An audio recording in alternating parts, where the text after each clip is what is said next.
financial services sector in India is at the cusp of a paradigm shift. No doubt things are changing. Groundwork is being done right now so that it materializes in a few years from now. I'm glad that we have a panel of luminaries with us today who will throw more light on where the banking system is going and what are the evolving strategies. Of course, it was a status quo from US Federal Reserve, but then a very important takeaway from what Janet Yellen said post the policy is that US Fed is keeping a very close eye on the global economics and the financial developments. And this, in a way, also reiterates what RBI's Governor, Dr. Rajan, has been saying for quite some time about the gradual coupling of all the economies in the world and how the global risk factors are much more than ever before. We saw how China devalued yuan and the entire global market went into a tizzy. I'll throw my first question to Mr. Rajneesh Kumar on the global risk management in India. Of course, Mr. Kumar, we are progressing towards Basel III, but then are we well equipped to deal with these global factors? We saw China devalue its currency. Are we well equipped if other currencies or other countries also throw up such concerns for us? Global risk management and Indian risk management, there is a key difference.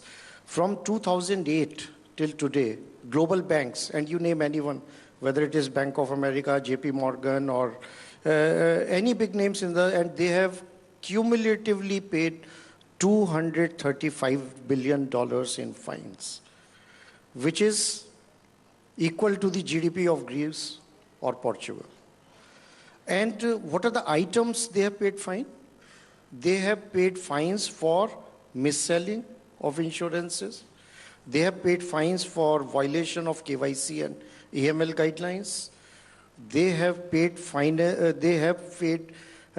fines for doing transactions which they should not be doing, and they have paid fines for manipulating interest rates and forex markets. So these are some of the, none of this has to do anything with the Basel requirement on capital adequacy framework or this thing. And we are aware that in many, many cases, one single trader, they have been able to bring down the whole bank. I think apart from Basel III, what needs to be focused on is the corporate governance structure, attitude, and the culture. In all these banks which I gave the example, they may be having, and we feel that they have a very strong risk management architecture, but ultimately it is the attitude of the management, and if that attitude, how does it percolate down the line? Unless that happens, you may put any system, but it will not work. And that is the key message which I would like to give today. Right. That's a very pertinent point that has been mentioned. Mr. Srinivas, you would like to add to that? Are we well equipped? And of course, the currency risk factor as well. Mr. Rajneesh has well covered what are the risks in global level it's happening. In a way, the risk management conceptually it is changing over a period. And the impact of the global, we are, for the last few years, slowly if you see, we are getting more and more connected with the international world, banking activity or financing activity. The more you connected, you have more risk because you have the impact of the happening somewhere a nook corner of a Greece. Though you don't have any kind of great business with Greece, still as a country, as a financial system, you have a problem. So the more and more we are getting connected, we should be much more strong, we should be much more understandable of the risk perception. And accordingly, we should have to make some additional activities. And something like a China, what happened? It automatically impacts us. There will be currency wars because the global risk has got, you have a currency risk, you have a country risk, you have an operational risk, and above all, you have a reputation risk also. So these are all the additional things. When you do more of a business internationally and global line, you have to look into it. That's right. And let me get in one more bank on this. Mr. Dhawan, how are we seeing this particular situation and how do you think the banks are coping with this changing environment? Let me first answer your currency risk. Currency risk at this time has been very well managed in the country. Whenever in the past we have seen the currency floating around at a particular level for quite some time. Suddenly there is a spike. We saw it in 2013. The rupee went up to 68. We are seeing in recent times that the currency has been very well managed. It normally is operating, we have noticed, in a band of about 50 paisa, and it is systematically floating down. I think one of the previous speakers has mentioned that at the present, at best, the rupee is overvalued by 3 to 4%. Therefore, the downside to the currency is not very much. I do feel that the currency risk is taken care of by a host of factors which have occurred. Number one, of course, is the current account deficit, which is well below 1%. I don't feel the currency impact will be there. The fiscal deficit also is under control. The oil prices particularly having moderated, I feel that currency risk in the economy does not remain. Rather, there may be a good upside that people do expect a lot of foreign investment to come in. So given capital inflows, I believe that currency risk is well managed. Having said that, it is always good for all corporates to hedge currencies. I do believe it. I have seen now corporate behavior, corporate best practices all over the world, and I do believe that a good corporate should not be taking calls on which way the currency would move. It is better to have narrower margins. I have seen corporate after corporate, their profitability wiped out, their earnings for 20 years, 30 years wiped out because they did not hedge their exposures. Please don't do it. And my best advice to corporates is not to guess on which way the currency will go. Right. And Mr. Nair, you want to add to this in this fast-changing environment. Does the resources also pose a constraint for the banking and financial services sector? Before I reply to that, I would like to add to what Mr. Dhawan has said. One of the reasons which I do a lot of project financing, one of the main reasons why corporates in India is avoiding hedging or underplaying the hedging is not because they are aware of the currency risk, but somehow they want to implement the project. They don't have enough capital. And they know that when you hedge it, the capital cost goes up. So they don't want to bring the additional 25% for that.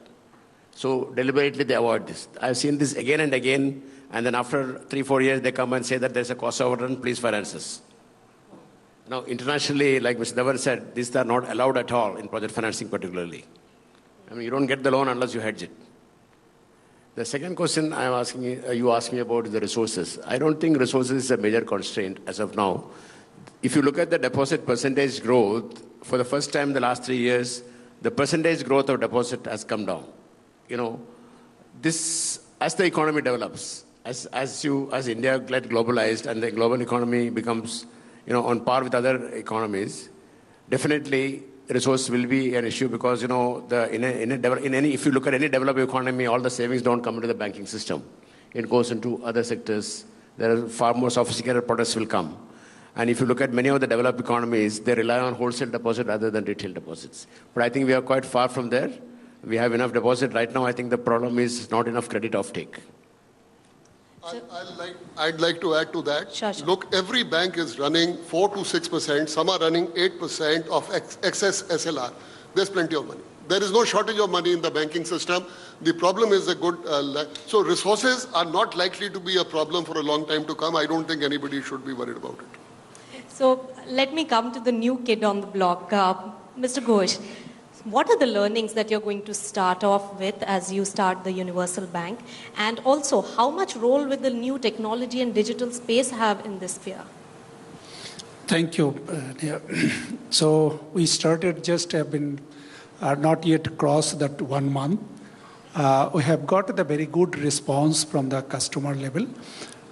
We expected, we like to give this, then expected 1 lakh or maybe maximum 1,50,000 customer will be like to come in a beginning day and the 23rd August, but very fortunate is there that is come 5,50,000 in a day, 23rd August. So this is in big things. We see that the people are very much excited to come to the Bandhan Bank. But other part we called the micro banking. That micro banking, those are customer level in the rural India. Those are literacy rate is very low. They cannot fill up the bank deposit slip. They cannot withdraw the money with the check because they cannot write the check. and their signature is in every time have been changed on that. So how we can serve them? So we have been used the digitization to build up the POS machine.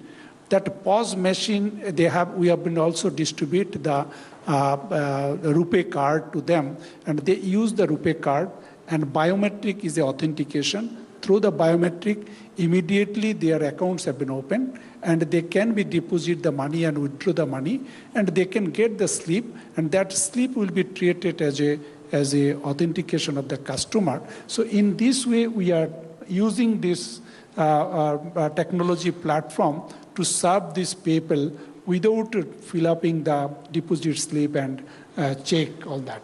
So we are using on that. Oh, great. You so vividly put across the practical problem and how digitization and the technology can really help it. But let me come to our another speaker, Mr. Srinivasan. Talk to us more about the digital sphere. Of course, analytics, decision making, averting risk in future, fraud management, all of this is getting addressed by the digital space, and not to mention the payments bank, which is now going to come up. True. I think it's a matter of time before banking doesn't remain banking anymore, and it's certainly a matter of time that non-banks will do more banking than probably banks. So the distinction between e-commerce, telecom, banking, it's all disappearing in a very rapid pace. So obviously, the entire thing has to ride on technology and analytics to a very, very large extent. And not only obviously from the perspective of trying to seek out more customers and expand the market per se, but also from the perspective of risk management, fraud control, and so on. But the whole point is that the amount of forward investment that one can do and one should be doing in analytics and digital delivery of that analytics is something which is very critical. Now, especially if you are not a bank, like we are a non-banking finance company, and we fund a lot of small and medium businesses who probably don't even keep proper accounts. Now, how do you actually address the risks which are associated with that? So, a huge amount of past behavioral analytics, cash flow kind of analysis, even some cases the social media interactions that they tend to have, because more and more SMEs are now getting connected into Facebook and Twitter and so on and so forth. So a lot of that, which is basically non-financial behaviors, give you a very strong indication in terms of what his credit behavior could be. And this can only come because of analytics. I think over a period of time, the importance of banking branches would diminish significantly, and I think it will diminish much faster than what we give credit. Mr. Srinivas, you agree with that bank branches would be obsolete in some time? Also, the cost of acquisition of client bit as far as digital space is concerned? It may be correct to some extent in some part of the country, because still somebody like a Bandhan Bank and even a public sector banks like us who have a large number of rural sector branches, whereas Mr. Ghosh just now pointed out, still a basic connectivity is being an issue. You are not many of your handheld devices or your branches, they don't have a basic connectivity as we expect in the entire part of the country. So the infrastructure is first to follow. Once infrastructure goes to the interior areas, and once people start using this digitalization in full expect, then over a period it may happen. What happens is that I think more than banks like Bandhan, it is the payment banks which is going to affect the existing players, because they will have an impact on your CASA, and CASA is extremely critical for the profitability, particularly if RBI moves into the new way of incremental way of calculating base rates. CASA is extremely important. And I think these payment banks are going to disrupt this, because they can have, they can extend this reach even in areas where there is no infrastructure very, very fast. So I think we need to be very, very aware of that, and we need to be aware how the existing players are preparing themselves for this change. Mr. Dhawan, I know you have something to add on that, but I have one question before that. He mentioned that payments bank, and of course competition is just increasing for the existing banks. But payments bank will have just 1 lakh of deposit. Is that big enough to move the needle for the existing banking industry? No, I think payment banks will capture hitherto uncaptured segments. The public sector banks have already moved into this field Even a bank like, let's say, Bank of Baroda has opened something like 10 million accounts. I'm sure that the payment banks will capture some part of that and welcome. It is welcome. I think what the payments bank will do is deepen and broaden the market. Increase and the pie. They would.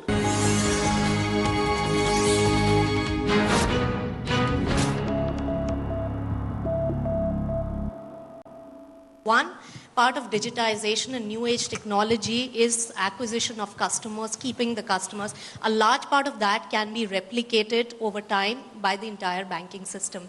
The other bit is the analytics, which Mr. Srinivasan rightly pointed out, and also detecting where the risk is coming. Now, I know when I last met you, you were heading SBI Caps, and the largest amount of transactions and the deals have happened in the highly debt-laden companies in the last 2 years. And you have been spearheading that one.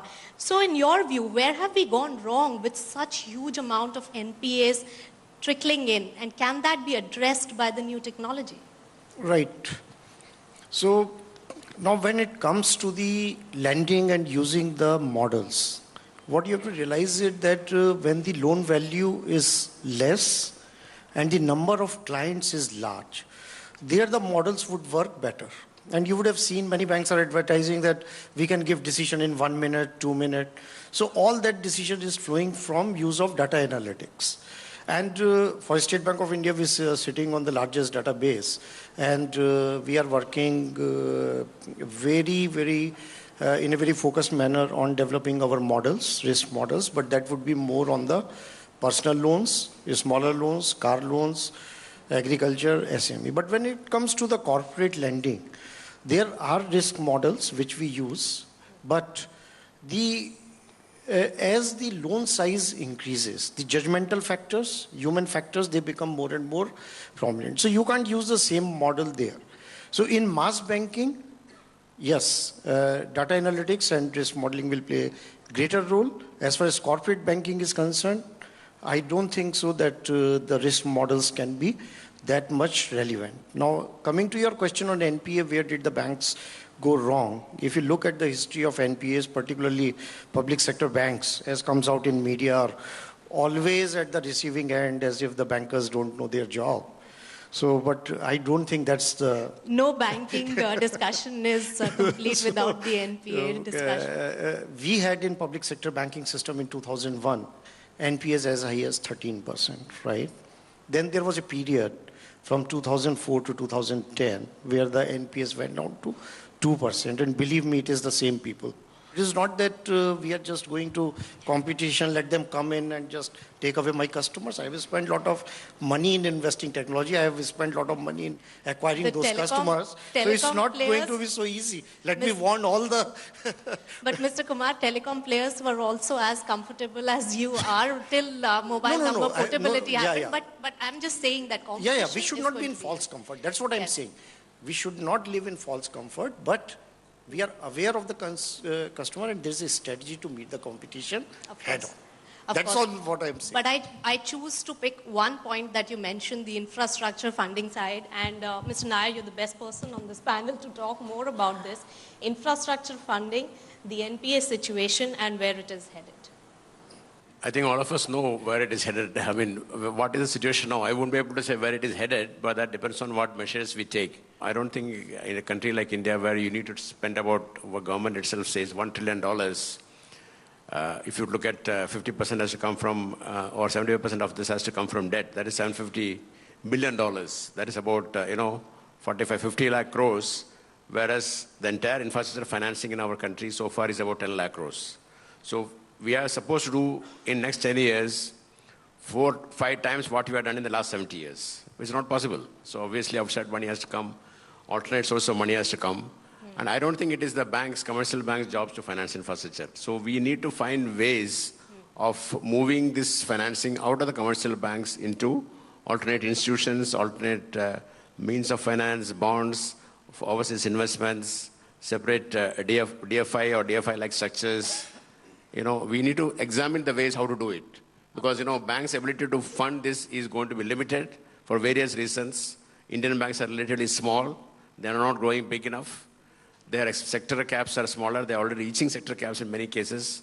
They have an NPA problem coming up in this thing, so there is a reluctance to lending. And finally, Basel III. When Basel III comes in, banks will have, with limited capital, will want to use those capital efficiently.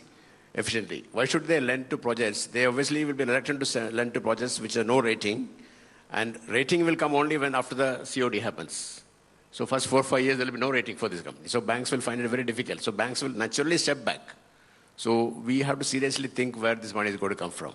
So two things from what you said and also what Mr. Kumar pointed out, that a lot of the mess that has been created is because of the economic concerns, not necessarily because of the kind of disbursements that the banks and financial institutions have done. And of course, Mr. Nair mentioned about the alternate ways and also evolving strategy with the changing times in the economy also. So government has done a little bit. 525 is a new animal which has been put in place. How much of that is really going to clear the previous mess and give some sort of a comfort for future projects, long-term projects, Mr. Dhawan?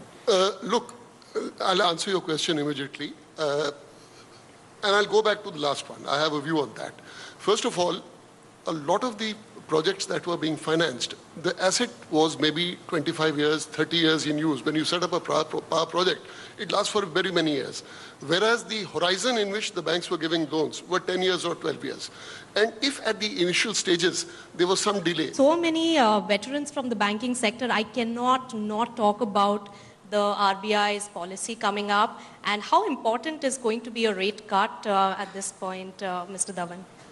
Look, I don't think rate cuts are important, and they are not important for the very simple reason that the rate cuts of the banking system are dependent upon supply and demand in the market.